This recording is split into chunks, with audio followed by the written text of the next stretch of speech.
Everyone on the Verilian observation ring remembered the day humanity was cast out. They remembered the vote. They remembered the fear. Kale was a junior analyst then, hiding at the back of the chamber while the great empires shouted about uncontrolled adaptation and unpredictable aggression. In the end, they opened a corridor at the edge of the galaxy and pushed humanity through it like trash. That was 73 standard years ago. Now Kale stood at the main viewport, hands pressed to the glass, watching the long-range scans redraw his understanding of reality. "Run it again," he whispered. The tactical display showed a single contact at first, then 10, then a spreading cloud. Ships were dropping out of dark space around the ring in perfect, quiet formation. No drive signature matched. No hull pattern matched. Their profiles were long and sharp, like blades cutting through night. "Unknown fleet, bearing 321. The watch officer called, voice cracking. "Transponder, nothing. Energy readings. "That can't be right." The lead ship filled the view. It dwarfed anything the empires had ever built. Not just in size, but in presence. Blue-white light crawled over its hull like living lightning. It moved with the calm of something that did not fear anything in front of it. "Zoom on markings," Kale said. The image sharpened.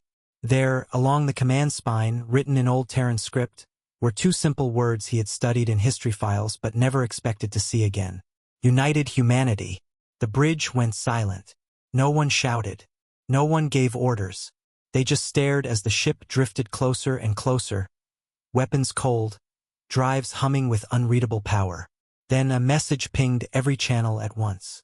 Requesting docking clearance. "We have come home." The council chamber felt smaller than Kale remembered. Maybe it was the shadows, or maybe it was the three humans sitting at the center table like they owned the air itself. They weren't armored. No visible weapons. Simple dark uniforms, a small silver emblem over the heart. A circle broken by a single rising line. The eldest one, a woman with gray at her temples, watched the gathered delegates without blinking. Her eyes were wrong. Too calm. Too tired. Like she had seen more than star charts and trade disputes. "I am Captain Mira Salas of the ship Aegis Dawn," she said. Her voice was steady, almost quiet. "We represent the united human diaspora. Humanity was exiled," the Hraxan warlord hissed. "Your people have no standing here." Mira tilted her head slightly, as if considering whether to answer at all. "You pushed us outside the mapped galaxy. You did not erase us from existence." The words weren't loud, but every translator in the room carried them with perfect clarity. Kale found himself studying them like data. Their breathing, their posture, tiny scars on their knuckles. They did not look like victims. They looked like people who had walked through fire and learned to live inside it. "What do you want?" the speaker asked. Mira folded her hands. "Stability, safety, the future. For you, for us, for everyone within this spiral arm." A faint, sad smile crossed her face. "You may call it an offer, or a warning. The choice is yours." The Hraxan snorted. "You threaten us? With 3 envoys and an unregistered relic of a fleet." Myra's gaze slid to him. Not hostile, not scared, just measuring. "With respect," she said softly. "What you see in your sensors is not the extent of what we are now." Something cold moved through Kale's chest. For the first time, he understood. The danger might not be that humans had come back angry. The danger might be that they had come back changed. The empires did what empires always did when they were afraid. They pointed guns at the thing that scared them. Within a day, 6 battle groups surrounded the human flagship. The Verilian Ring became the center of the largest military deployment since the War of Ascension. Carriers, dreadnoughts, artillery barges, every hull type Kale had ever cataloged, and a few emergency prototypes that still smelled of dry paint. From the observation deck, he watched the lines form. "Target lock confirmed," someone announced. "All ships standing by for council authorization." Myra's voice came through on an open channel. "We recommended against this," she said. "Please do not force a demonstration." "Your presence is the demonstration," the Hraxan replied. Stand down your engines and prepare to be boarded. Kale held his breath. The Aegis Dawn did not power weapons. It did not turn to face any one fleet. It simply adjusted its orientation, hull plates shifting like they were part of a living thing. Pale light ran along its spine and vanished into the black. Unknown energy build up, the tactical officer whispered. Off the chart. I can't even assign a unit. The council gave the order. Thousands of beams, torpedoes, and kinetic lances leapt forward in one blinding wave. They never arrived. Space folded, gently, like a sheet of fabric caught in slow wind. The weapons bent around the human ship, their paths curving in impossible arcs. They streamed harmlessly into a waiting pocket of blackness behind it and simply ceased to be. No explosions, no debris, just absence. Then every Imperial ship went dark. Engines offline, weapons offline, power grids humming uselessly. Even emergency lights were dim. On Kale's console, error messages stacked faster than the system could display them. Mira spoke again, still calm. We have disabled your weapons, not your life support. We will restore function in 1 hour. Consider this a stress test of our patience. Kale realized his hands were shaking. Not because humanity had shown strength, because humanity had shown restraint. Later, in a private debrief, Kale finally saw the human flagship from the inside. The interior was not gleaming white or brutal metal like he expected.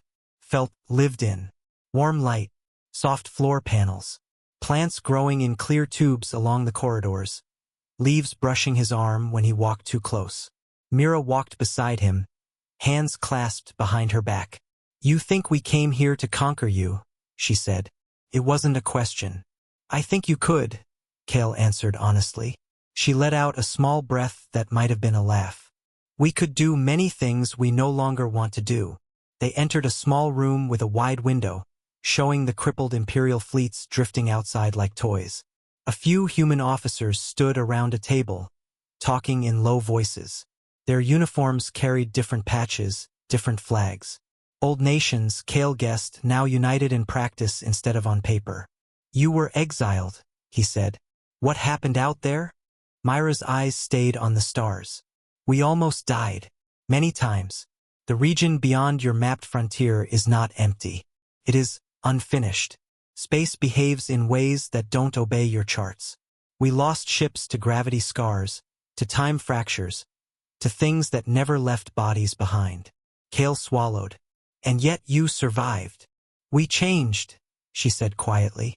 We learned to bend space instead of fighting it. We built our fleets inside dead singularities. We watched something move in the dark between galaxies and realized it was moving toward you. Her jaw tightened. For a moment the calm mask slipped, and he saw the weight she carried. We didn't come back to ask forgiveness, she said. We came back because whatever is crossing that void doesn't care who exiled whom. It will eat your empires like dust. Kale looked at the drifting warships outside and felt very small. For this, you need us, she added. But we also need you. We need a galaxy that still exists. The first sign of the coming thing arrived sooner than anyone wanted. It appeared as a smear on deep field scans, a region where background starlight bent in the wrong direction. At first the empires argued, called it sensor error, a human trick, anything but what it looked like. Then systems on the far rim began to go silent. Not conquered, not bombed, just gone.